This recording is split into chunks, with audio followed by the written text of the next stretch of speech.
The first key point is going to be focusing on the basics and the fundamentals with bodyweight training. So you're going to focus on your key movements such as your push-ups, your bodyweight squats, your front lunges, core training, and working towards being able to master the pull-up. So you're going to be focusing on inverted rows, getting stronger at that pull-up movement so then you can master the pull-ups. Now, so many people can't even perform the basic movements correctly before they start to try to advance, and then they wonder why they're not seeing results. So I want you to focus on mastering around 3 sets of around 8 to 15 solid reps for each of those movements. So your basic push-ups, your lunges, your squats, inverted rows, until you're starting to get a few pull-ups. Then you can advance on to the next set of exercises and the next key point on which I'm going to discuss. So right away, key point number 1 is the focus on the basics, the few fundamental exercises that's going to focus on compound training to get you better results in the quickest space of time. 8 to 15 reps, 3 sets for each of those movements before moving on to the key point number 2. So now that you have mastered the basic exercises, it is time to increase the intensity. So this is key point number 2, which is bringing more intensity into your training. So instead of performing a normal push-up, for example, you could perform a more explosive variation, such as a clap push-up. You can bring more intensity into your exercises. Instead of performing a simple bodyweight squat, you can add in a jump squat, a jumping lunge, and adding more reps into your exercises. So say if you were focusing on 15 bodyweight push-ups, increase another few reps. That is bringing more intensity into your training. By adding more intensity throughout these exercises, you're going to see better results. It's adding on that progressive overload, in which we're going to talk about in key point number 3. Therefore, push you towards your goals of seeing more muscle mass and strength with bodyweight training. So we have started with the basics and we've mastered them. Then we have increased the intensity. Now the next point, which is, in my opinion, the most important, progressive overload. Now, if we want to gain more muscle, more strength, more size, we need to stimulate more muscle growth. And to do that, we can focus on a few key different points within progressive overload. We can increase the difficulty of exercises. So for example, instead of performing a normal push-up, we can increase the height, the elevation, place our feet up on a bench, therefore increase the range of motion and making that exercise more difficult. The same thing can go for a squat. Instead of performing your normal bodyweight squat, you can focus on one leg assisted squats and then move into the more advanced variations from there.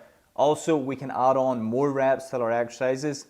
We can increase the number of sets that we're used to. So say we are used to performing 3 sets of push-ups, we can move on to 4 sets and then 5 sets over time. We can decrease the amount of rest we are performing within each exercise. So say your body is used to 60 seconds, you can move that down to 45 seconds. All this here is going to be key points to add on progressive overload. Alongside that, as I said before, we can put a backpack on, fill it with books to increase the weight that we're using. We can go and perform that with push-ups, with squats, with inverted rows. We can start to focus on more difficult exercises by starting to push towards our pull-ups.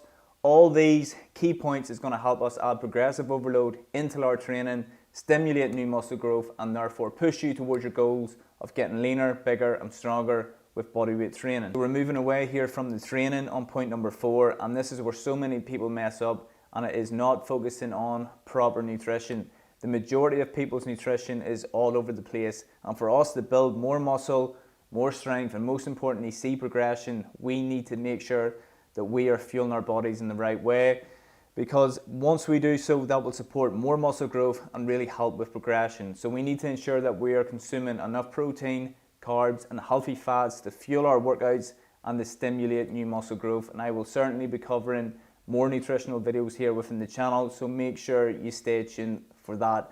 But most importantly for now, try to focus on consuming a good source of protein with each meal and focusing on keeping your calories within a good range. And if you're a skinny person looking to gain more muscle, make sure you're focusing on a calorie surplus. And if you're looking to lose more body fat, a calorie deficit, you can literally type in calorie calculators online and that will help guide you. But I will of course do a more in-depth video on that there. So the 5th and final point is focusing on adequate rest and recovery.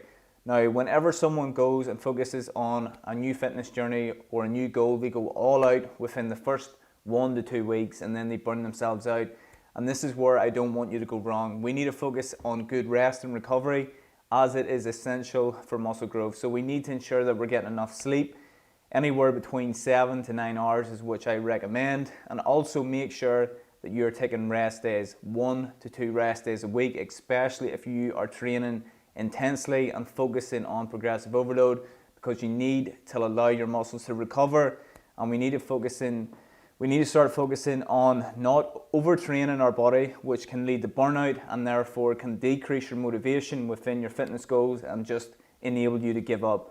So do not overlook the power of rest and recovery, especially if you are training intensely.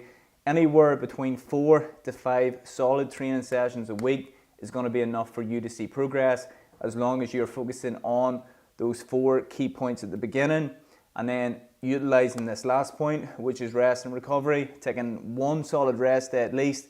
And if you want, you can do an active rest day where it's a bit more lighter. You can do a walk or a bit of core training, or if you want, you can take that second day as a rest, but just ensure that you're recovering your body to therefore get you ready for your next session and enable your muscles to repair, so therefore you can add on more muscle growth, size and strength.